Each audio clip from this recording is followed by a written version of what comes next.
ouvido a nossa pregação e a quem se manifestou. Glória a Jesus, Senhor, aleluia! né? A nossa missão como igreja é pregar o Evangelho, a nossa missão como igreja é anunciar Jesus como Salvador. E enquanto os irmãos estavam pregando, estavam louvando, eu estava me lembrando da oração modelo. Na palavra se refere à oração dominical, a oração que tanto crentes quanto católicos fazem, que é justamente o Pai Nosso. O Pai Nosso ele tem algumas particularidades nesta oração, que é a oração que Jesus ensinou. E aí quando ele ensinou essa oração, ele não ensinou nenhum aspecto de você repetir ela de forma simultânea ou direta, essa oração, mas é um modelo de oração. Se você for observar, ele começa dizendo assim: quando você for orar, você começa lembrando do Pai Nosso, né? Pai Nosso que estás no céu. Aí ele continua dizendo, capítulo 6 de Mateus: santificado seja o teu nome. Aí ele vai dizer: venha a nós o teu reino. Reino é domínio. Reino é o domínio de Deus sobre os homens. Aí ele vai dizer: seja feita a tua vontade. Então, na oração dominical, na oração modelo, uma das coisas, ou uma das particularidades dessa oração, é o homem, quando ele vai pronunciar esta oração, ele vai dizer: Deus, venha a nós o teu reino, mas seja feita a tua vontade. Então, quando o homem compreende que a vontade de Deus precisa ser feita, ele já olha para a cruz, porque a cruz é o modelo para todas as coisas. Quando nós olhamos para a cruz, nós entendemos que Jesus, ele se entregou por nós numa cruz do Calvário, com o objetivo de nos salvar, de redimir os nossos pecados, de salvar as nossas vidas. Então ele vai entender que a maior vontade de Deus é que o homem não perca a sua salvação, não perca o direito de vida eterna. Não é verdade? Não perca o direito de vida eterna, porque o ser humano ele já está condenado ao inferno. O ser humano já está condenado, toda a raça humana. Todos nós estávamos condenados ao inferno. Mas o interessante de entendermos é que veio Jesus como uma porta de escape. A Bíblia diz que nós éramos inimigos de Deus por natureza. Veio Jesus como uma porta de escape e abriu para nós o caminho para a gente passar, né? Tem um louvor que diz: Deus é tão bom que abriu a porta para você passar. Então Deus é muito bom. Ele abriu essa porta. Que porta é essa? É uma porta, irmãos, de vida eterna. Eu costumo dizer que quando o ser humano fechar o olho nesta eternidade, com toda certeza ele vai abrir numa outra eternidade. Ou nesta vida, ele vai abrir uma dessas duas eternidades. Quando ele fechar o olho nesta vida, ele vai abrir uma dessas duas eternidades. Ou uma eternidade com Deus, ou uma eternidade sem Deus. É por isso que a igreja está na rua, em plena segunda-feira, depois de um dia de trabalho. Todos nós estamos aqui dizendo que Jesus continua salvando o ser humano, que Jesus continua salvando o homem dos seus mais vil pecados, não é verdade? A gente encontra pessoas dizendo assim: mas fulano já pecou demais, agora diz que é salvo, agora diz que é crente. Eu digo a você, Jesus veio para os doentes. Jesus não veio para os sãos, ele veio para aquele que precisava realmente ser restaurado, passar pelo processo da restauração. Então ele continua dizendo: venha a nós o teu reino, seja feita a tua vontade, assim na terra como no céu. Ele vai agradecer o pão nosso de cada dia, né, que nos dá hoje, e perdoar as nossas ofensas, assim como nós perdoamos aquele a quem nos faz mal. Aí ele vai dizer: não nos induz à tentação, mas livra-nos do mal. Livra-nos do mal. Então, a oração modelo, a oração dominical, a oração básica que Jesus ensinou para os seus discípulos e para aqueles que caminhavam com ele, é que o homem precisa ter consciência disso. O homem precisa ter consciência de que ele precisa mais do que nunca de Jesus. Sabe o que é que o homem é? É um peixe fora d'água. Sabe o que é que o homem é? É uma planta distante da terra. Não vai demorar muito, vai morrer, vai secar, né? Se você tirar um peixe de dentro d'água, é uma questão de minutos, né? De tempo, para que aquele peixe morra, porque ele precisa do oxigênio da água, que existe na água, ele precisa daquilo ali.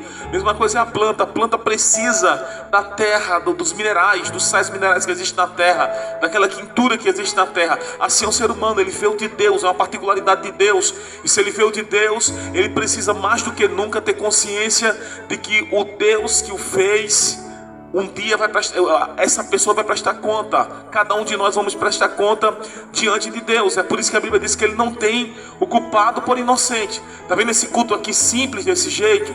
Mas eu vou dizer a você, este culto está sendo gravado na tua memória.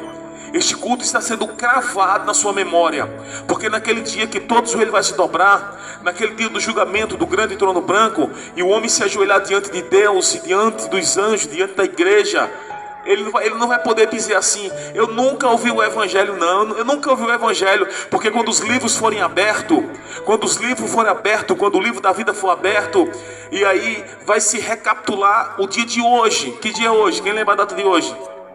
28 de março de 2022.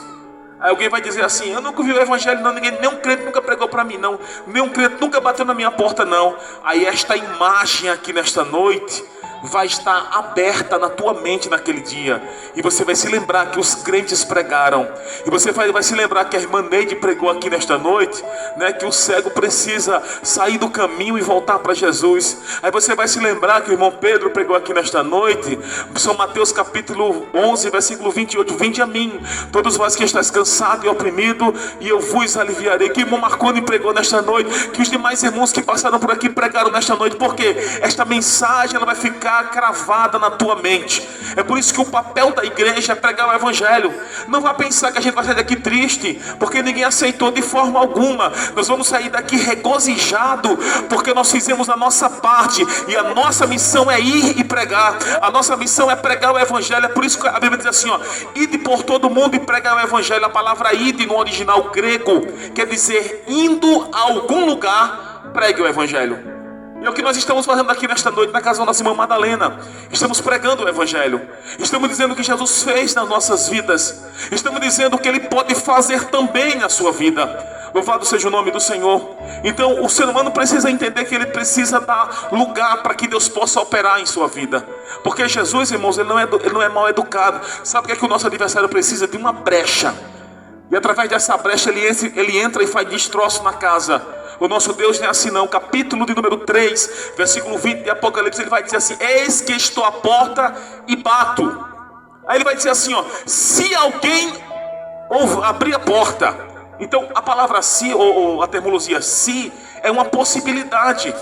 Se o homem abrir a porta, eu entrarei em sua casa e cearei com ele. Ou seja, se ele permitiu entrar no seu coração, eu vou fazer morada na vida dele. Mas ele não força ninguém. Se você for ler o textuário da Bíblia é João 3,16. Porque Deus amou o mundo de uma tal que deu o seu Filho unigênito, para que todo aquele que nele... Observe que a outra possibilidade é se crer. É se crer. Tem um outro se novamente aí. O homem precisa crer. O homem precisa se voltar para Jesus.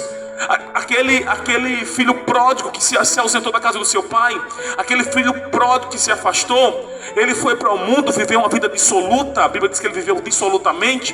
Mas o texto também vai dizer que quando ele cai em si, ele diz assim: quantos trabalhadores do meu pai que estão nessa hora comendo bem, eu estou comendo aqui comida de porcos. Aí ele vai dizer assim: levantar-me-ei. Posição. Entendeu, amigo? É posição.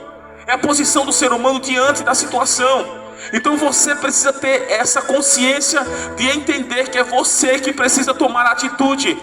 Louvado seja o nome do Senhor. Não é Jesus que vai pegar na sua mão e dizer: vamos, meu filho. Não, Senhor. É você que tem que reconhecer os seus pecados. É você que tem que reconhecer os seus erros e dizer assim: se tem um Salvador, eu quero aceitar esse Salvador como meu Senhor. Aleluia, Salvador da minha alma. Aleluia. Mas o passo é esse, é reconhecimento. Se houver reconhecimento por parte do ser humano, Jesus está pronto para salvar. Jesus está pronto para libertar. E se pois o Filho vos libertar, aí ele vai dizer: verdadeiramente sereis livre. Eu quero dizer uma coisa para você: existem muitas clínicas de recuperação. Existem muitos lugares que as pessoas que têm algum tipo de vício, seja na bebida, seja no cigarro, seja em droga, seja lá o que for, existem clínicas de reabilitação que elas vão trabalhar dentro de uma limitação.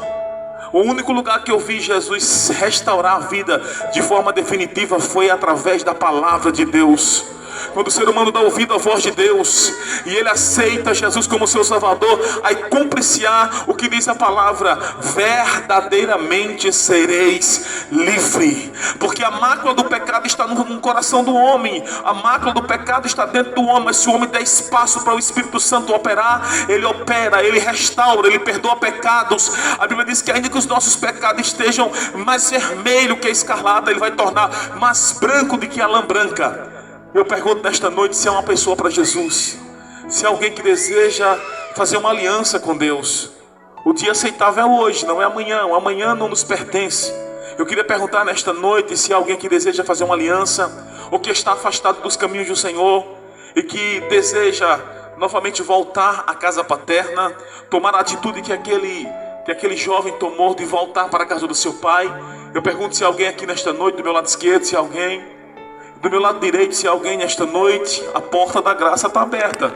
Eu não sei se amanhã nós estaremos aqui na congregação.